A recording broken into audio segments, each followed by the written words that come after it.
Hi there, this is Mr. Champion, and I'm here to read to you and discuss with you the article that you have on your desk in front of you. It's called Stop Pointless Personal Pollution: How Everyday Chores Can Harm Your Streams and Lakes. Now, last week and the week before, we talked about some of the sources of pollution caused by farming activities, such as sedimentation, chemical issues, as well as animal waste issues. But you guys don't live on a farm. Now, some of you have farms, but you don't live on one. So this article focuses more on things that you and I and our families and our neighbors do that might cause pollution. So just follow along, and again, I'll stop at certain points to discuss certain aspects of the article. So here we go. It's a beautiful Saturday, a perfect day to make some extra spending money washing cars for family and neighbors, gassing up and oiling the lawnmower, laying down some fertilizer on those yellow patches in the yard. Well, we already know some issues with fertilizer. Walking the dog and spraying your mom's rose bushes for pesky bugs. Now, I hope when you hear the spraying for pesky bugs, I hope you're thinking of a certain word. I'll let you say it out loud, of things that we spray to kill bugs. I'm hoping you just said pesticide. I'm assuming you just said pesticide because that's right. So spraying the rose bushes for pesky bugs. Work hard and maybe you can make enough money to spring for movie tickets for you and your date. The health of your nearby stream is probably one of the last things on your mind as you tackle your tasks. But guess what? Each of your jobs could harm a nearby stream, lake, or wetland. How? Well, consider. First, we're going to talk about washing cars. Many cleaning products contain phosphates and other chemicals that can make fish and other aquatic life sick. Now, remember, aquatic means lives in water. Using a hose to wash off suds creates a stream of wastewater that can travel down your driveway, into the street, and down a storm drain. No prob. Well, what do you think is at the other end of your storm drain? Usually a stream. Here are some things you can do to clean your car, not your carp. Ha ha ha. Use a bucket instead of a hose to save water and limit flow. Wash your car in sections and rinse it quickly using a high-pressure pistol grip nozzle. Use biodegradable soaps. Now, biodegradable soaps are soaps, bio meaning life, degradable means break down. Biodegradable, and we'll probably look that up when you do your questions tomorrow. Biodegradable is something that's helpful to the environment, means that it breaks down easily. So things that, like, they're creating biodegradable plastics and biodegradable things that make it so our landfills, where a lot of our trash ends up, aren't filled up. So biodegradable is a good thing. Park your car over gravel or your lawn so wastewater doesn't flow away. So that's about washing cars. Next, we talk about working with motors. Motors must be maintained if you want to work properly. Oil, gasoline, and brake fluid, degreasers, and antifreeze are a few of the products you need. All of these products contain chemicals that can harm aquatic life if they get into a stream, lake, or wetland. Guys, just like the chemicals used in farming, if they get into runoff and they get into the lakes and the streams and the wetlands, can cause problems too. 1 gallon of used oil can ruin 1 million gallons of fresh water, a year's supply for 50 people. So let me read that again. 1 gallon of used oil can ruin 1 million gallons of fresh water, and that's a year's supply for 50 people. So that is pretty unbelievable. If you accidentally spill these products on the ground when you're working, quickly clean them up. If you don't, the next rainstorm will pick them up and carry them to the nearest stream. Some chemicals are acutely toxic and can cause immediate harm or death to insects, fish, and animals within 96 hours or less. For example, antifreeze, which is toxic to pets, has a sweet taste that cats and dogs love. Others are chronically toxic and cause harm over time. So let me say that again. So there's a certain word here, and you may want to highlight it when you go back and read it with your buddy later today, where it says some chemicals are acutely toxic. So acutely toxic means that it causes harm quickly, just like that. Immediate harm or death to insects, fish. So acutely toxic means really just right there, going to hurt you. Then it mentions that some things are chronically toxic and they can cause harm over time. So acutely toxic means immediate harm, even death. And chronically toxic means over time. Now here are some things you can do to prevent hazardous substances from getting into natural waterways. First, use the product only when necessary and use only the amount needed. When it comes to hazardous chemicals, more is not better. And we've talked about that before. There's a balance in ecosystems. There's a balance everywhere. Too much of something is not always a good thing, especially with certain chemicals.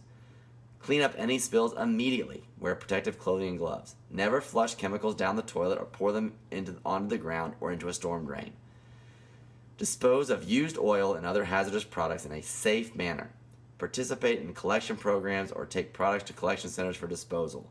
And actually, guys, there are places around town where you can take oil and they will dispose of it for you. So if some of your parents may change their oil at your house, if there's leftover oil, even there's certain places that you can take it to so they can recycle it and not just dump it into storm drains or things like that.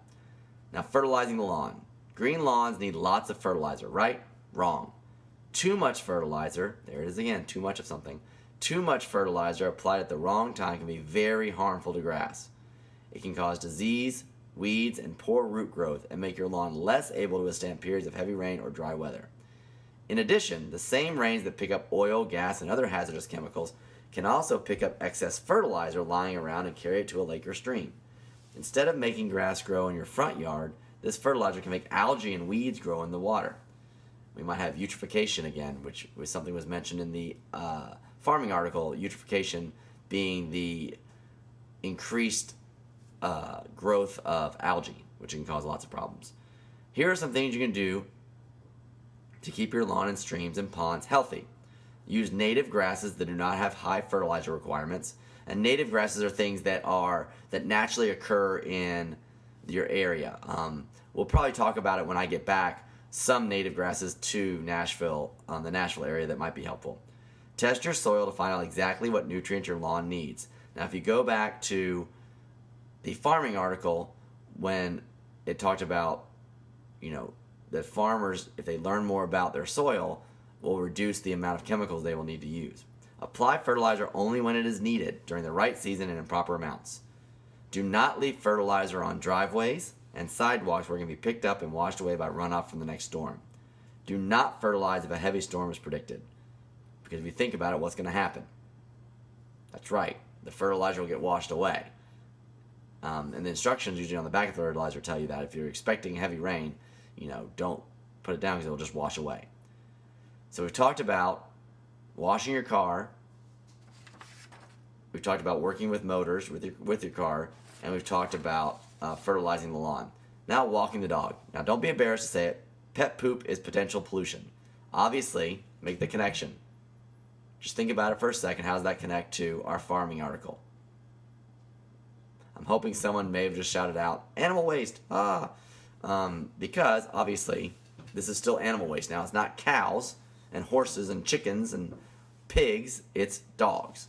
Most of you have a dog, dogs poop, and it is a problem. Pet feces is another word for poop, whether from poodles or pachyderms, contains a lot of bacteria that contaminate streams, lakes, and ponds. One study found that a single gram of dog feces, or dog poop, contains 23 million fecal coliform bacteria.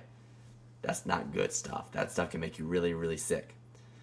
In addition, pet poop contains nitrogen and phosphorus, two elements that fertilize algae and other aquatic plants and make them grow out of control. Again, too much of something, not a good thing.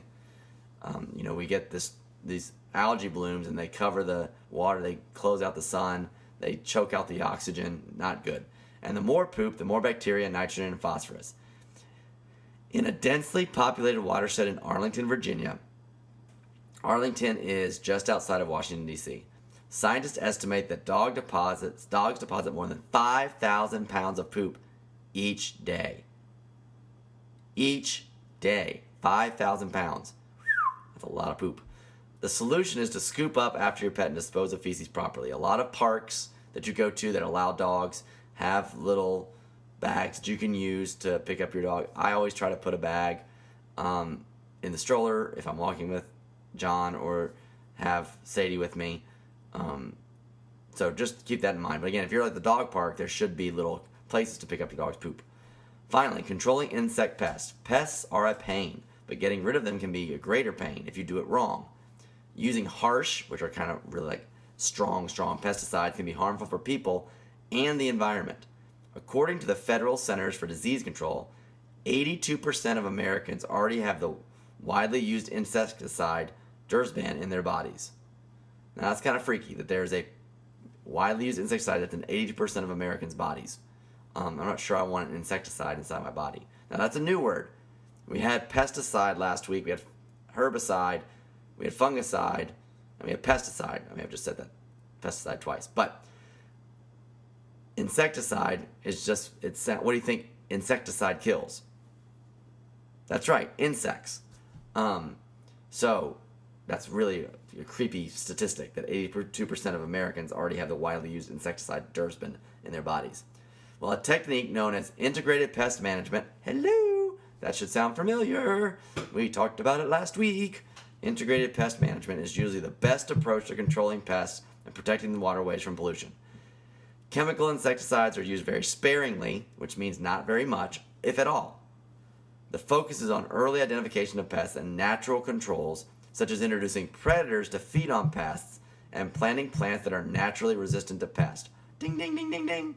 Just like farmers. So the things that we learn from crops and learn from those things about the integrated pest management system applies to not only farms but our homes. So it's very interesting. Now you look down at Career Corner, it talks about a chemist. I'm not going to read that right now, you can read that later. A chemist, an environmental consultant, and then elected public officials. And that's kind of important to know about, and you'll talk about that with your partner.